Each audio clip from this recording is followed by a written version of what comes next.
নমস্কাৰ বন্ধুসকল, হেইচেন হেপাহৰ অন্য এটা ভিডিঅ'লৈ স্বাগতম জনালোঁ। আবেলি সময় আৰু বোপাক লৈ অকণমান ব্যস্ত হৈ আছিলোঁ। কিনো কৰোঁ বুলি ভাবিলোঁ এটা সৰু ভিডিঅ' বনাই দিওঁ আপোনালোকৰ বাবে। সৰু দুটামান কথা কওঁ বুলি ভাবিলোঁ। এতিয়া ফালে চোৱা, আপোনালোকে হয়তো সকলোৱে চিনি পায় গীতালি বৰা বাইদেউ, এগৰাকী সাহসী মহিলা। এমাহৰ পূৰ্বে তেওঁ একমাত্ৰ সন্তান জিলক হেৰুৱাইছে আৰু আজি তেওঁ একমাত্ৰ সন্তানটি হেৰুৱাই ভাগৰি পৰা নাই। আন 10গৰাকী বিশেষভাৱে সক্ষম শিশুৰ বাবে তেওঁ কাম কৰিবলৈ ওলাই আহিছে। তেওঁ ফেচবুক পোষ্টত শৰ্মিষ্ঠাপিতমৰ বিষয়ে লিখিছে আৰু আমিও একোজন দিব্যাংগ সন্তানৰ পিতৃ মাতৃ হিচাপে তেওঁলোকৰ লিখনিবোৰ পঢ়ি অনুভৱ কৰোঁ, বুকুবোৰ কঁপি উঠে আমাৰো। শৰ্মিষ্ঠাপিতম আমাৰ সমাজৰ এগৰাকী লেখিকা, আমাৰ সমাজৰ বাবে কৰিবলৈ বহুত গুণসম্পন্ন প্ৰতিভাশালী যুৱতী। তেওঁ যিটো বেমাৰ হৈ আছে সেই বেমাৰৰ চিকিৎসা পদ্ধতি আজি ওলাইছে। খুব ব্যয়বহুল যদিও চিকিৎসা পদ্ধতি ওলাইছে। আমাৰ সন্তানবোৰৰ দৰে তেওঁ চিকিৎসাহীন বেমাৰ নহয়।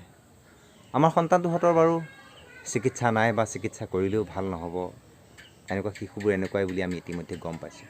গতিকে যিমান দিনলৈ পাৰোঁ মৰম চেনেহে ৰাখিবলৈ যত্ন কৰিছোঁ, যেনেকৈ গীতালি বৰা বাইদেৱে যত্ন কৰি গ'ল, উকিল ভিন্দুৱে যত্ন কৰিলে, তেওঁলোকে যুঁজিলে আৰু আজিও সমাজৰ অন্যান্য ৰোগী শিশুসকল বৃদ্ধাৰ বাবে তেওঁলোকে যুঁজি আছে।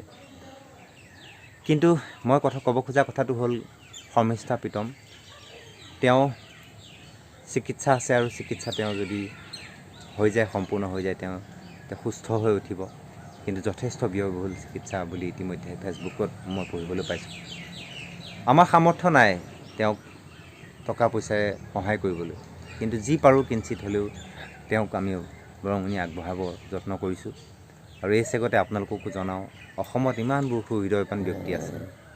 শৰ্মিষ্ঠাপিতম এগৰাকী সঁচাকৈ প্ৰতিভাশালী ব্যক্তি। আপোনালোকে তেওঁৰ বিষয়ে জানিব পাৰিব, তেওঁলোকৰ বিষয়ে জানিবলৈ যত্ন কৰক আৰু তেওঁক কিঞ্চিত মানে আৰ্থিকভাৱে সহায় কৰক, যাতে তেওঁ 30 লক্ষাধিকৰ ওপৰতো তেওঁ যিহেতুকে মেডিচিন কিনিব লাগে, গতিকে তেওঁ যাতে সেইখিনি ক্ষেত্ৰত সকলোৱে যিমান পাৰে অলপ সহায় কৰক, যাতে তেওঁ আগন্তুক বছৰতে চিকিৎসা পাব পাৰে।